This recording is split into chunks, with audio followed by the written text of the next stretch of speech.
ભુજ નગરપાલિકા દ્વારા ભાનુશાલી નગર ખાતે આવેલા પતરાવાળું શેડનું દબાણ રાતોરાત તોડી પડાયું। થોડા સમય અગાઉ અહીં ખાણીપીણી માટે નાસ્તાધારક લારીઓ અને પતરાવાળું શેડ બનાવવામાં આવ્યું હતું, જે હાલ ભુજ નગરપાલિકાને નજરે ચડતા રાતોરાત તોડી પાડવામાં આવતા ભુજ શહેરી ફેરિયા સંગઠન દ્વારા ભુજ નગરપાલિકાની સામાન્ય સભામાં રજૂઆત કરવામાં આવી હતી, પરંતુ કોઈ સંતોષકારક પ્રત્યુત્તર ન મળતા ભુજ શહેરી ફેરિયા સંગઠન હોદ્દેદારો સાથે સમાધાન કરવા તૈયારી બતાવી હતી, પરંતુ કોઈ પણ જાતની જાણ કર્યા વગર કે વાતચીત કર્યા વગર જ દબાણ તોડી પાડવામાં આવતા શહેરી ફેરિયા સંગઠન દ્વારા વિરોધ વ્યક્ત કરવામાં આવ્યો હતો।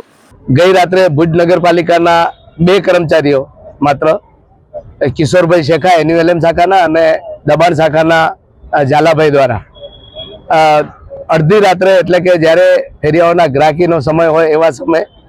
બિલકુલ અનધિકૃત રીતે ગેરકાયદેસર રીતે વેન્ડિંગ ઝોન હટાવવા માટેની જે પ્રક્રિયા કરવામાં આવી છે એને સખત શબ્દોમાં અમે વખોડીએ છીએ। આ બાબતે નગરપાલિકાએ અમને નોટિસ આપેલી છે બાંધકામ કરનાર સંસ્થાને, ત્યાં કોઈ પાકું બાંધકામ નથી।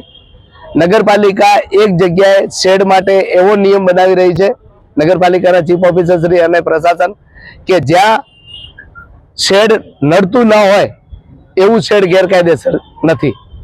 તો આ શેડ ક્યાં નડે છે એ બાબતે નગરપાલિકાએ નક્કી કરવું જોઈએ। નગરપાલિકાના પ્રશાસનની અંદર મારે કહેવું પડે છે કે ભુજ શહેરની પ્રજાએ સત્તાધારી પક્ષના નગરસેવકોને વોટ આપી ચૂંટીને આ શહેરના વિકાસ માટે મોકલવામાં આવ્યા છે, આ શહેરનો વિકાસ કરવા માટે મોકલાય છે, ત્યારે અહીંયા વટ વચન અને વેર માટે આ લોકો સત્તામાં બેઠા હોય અને પોતાના મનમાની કરતા હોય એવી રીતે આજે ગઈ રાત્રે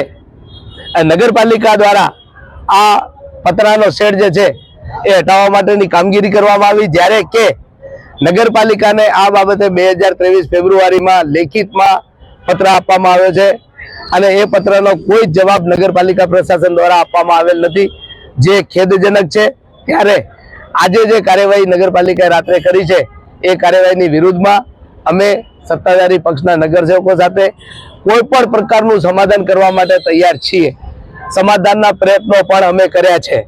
અમે એમની સાથે બેસીને વાતચીત કરવા માટે પણ તૈયાર છીએ, પરંતુ અમારી સાથે કોઈ પણ પ્રકારની વાતચીત કરવા માટે ક્યારે પણ અમને કહેવામાં આવ્યું નથી, જ્યારે કે આજે ગઈ રાત્રે આ લોકો અચાનક કોઈ પણ પ્રકારની જાણ કર્યા વગર એ વિસ્તારમાં કાર્યવાહી કરી એ બિલકુલ ગેરકાયદેસર છે। જે અમે આ બોર્ડ સમક્ષ કે ભાઈ તમામ કાઉન્સિલરો, તમામ વિપક્ષ અને બધા જ જ્યારે અહીંયા છે ત્યારે અમે એક અમારી નાની રજૂઆત કરવા માટે આવ્યા હતા કે